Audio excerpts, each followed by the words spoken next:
Assalamualaikum warahmatullahi wabarakatuh. Di sini saya Budi Marianto, mahasiswa S1 Teknik Elektronik B,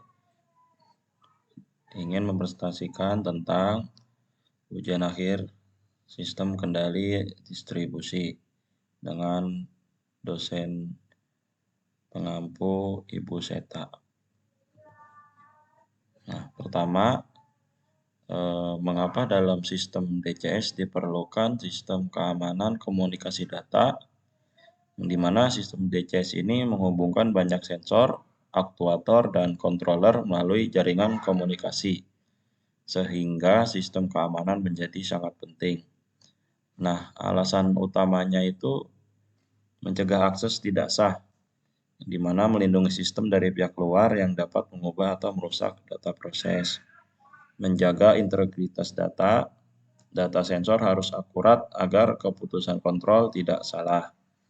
Menjamin keandalan operasi, menghindari gangguan akibat virus, malware, atau serangan cyber, dan memenuhi standar industri sesuai standar ISA atau IEC 62443 dan IEC 61508 terkait keamanan dan keselamatan sistem. Nah, jadi standar ini menekankan bahwa keamanan data dan sistem kontrol adalah bagian dari keselamatan operasional. Jadi bukan cuma soal IT, tapi juga soal safety. Dengan adanya sistem keamanan, kontrol proses dapat berjalan dengan aman, stabil, dan bebas dari gangguan yang berbahaya. Nah, selanjutnya, didesain untuk apakah IEC 61508?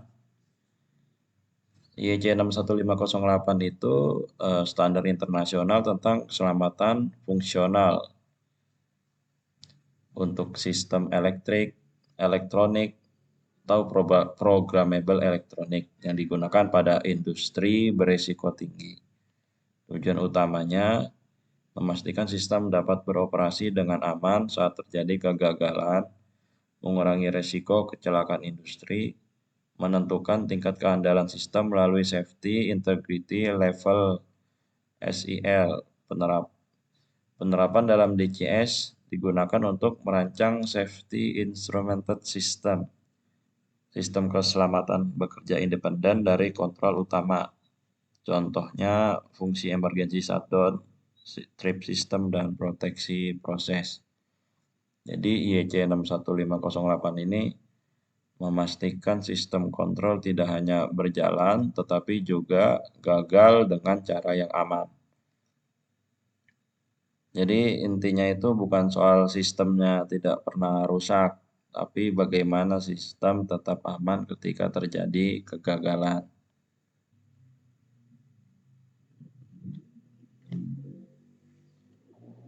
Nah, lalu ISA atau IEC 62443 untuk keamanan komunikasi data apakah dalam DCS? Jadi ISA atau IEC 62443 adalah standar internasional keamanan cyber untuk industrial control system, termasuk distributed control system. Cakupannya dalam DCS itu proteksi akses tidak sah ke sistem dan jaringan DCS, segmentasi jaringan dan pembatasan hak akses pengguna, pengamanan komunikasi data antar controller, HMI, dan server, deteksi dan respon serangan cyber, malware, intrusi, dan lain-lain. Jadi ISA atau IEC 62443 ini diterapkan pada DCS untuk memastikan komunikasi data dan melindungi sistem kontrol dari ancaman cyber. Jadi 61508 lebih fokus ke safety, untuk 62443 fokusnya ke security. Dua-duanya sama-sama penting di DCS. Lalu berikutnya, berapa manajemen keselamatan dan kesehatan kerja K3 yang digunakan dalam DCS? Jadi dalam sistem DCS, manajemen K3 diterapkan melalui beberapa lapisan keselamatan yang sangat mendukung.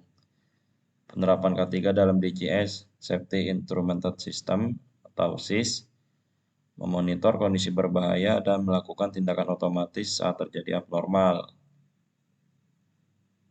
Perangkat proteksi, sensor, alarm, dan aktuator untuk mencegah kecelakaan kerja.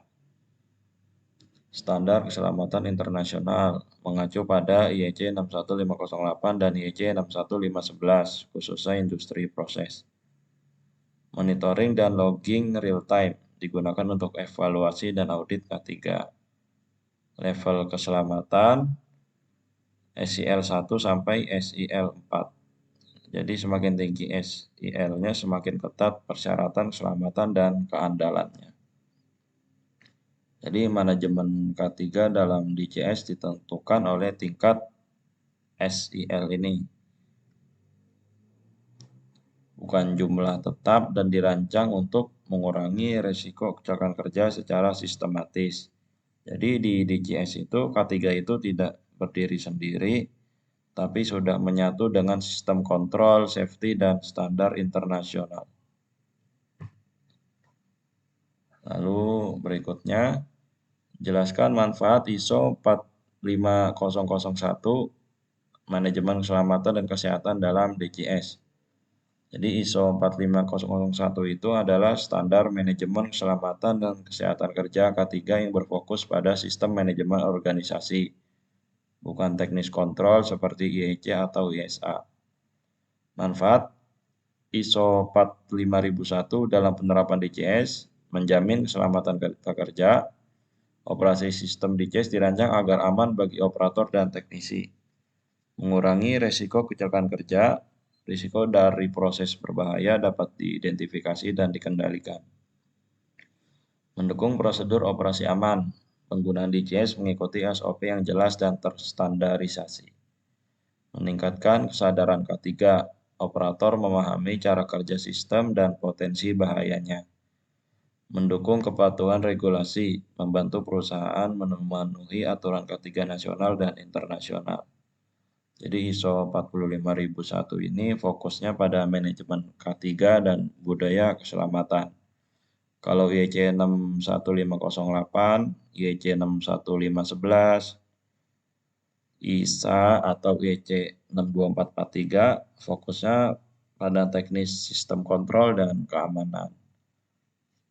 Untuk ISO 45001 ini memastikan bahwa penerapan DCS tidak hanya aman secara sistem, tapi juga aman bagi manusia yang mengoperasikannya.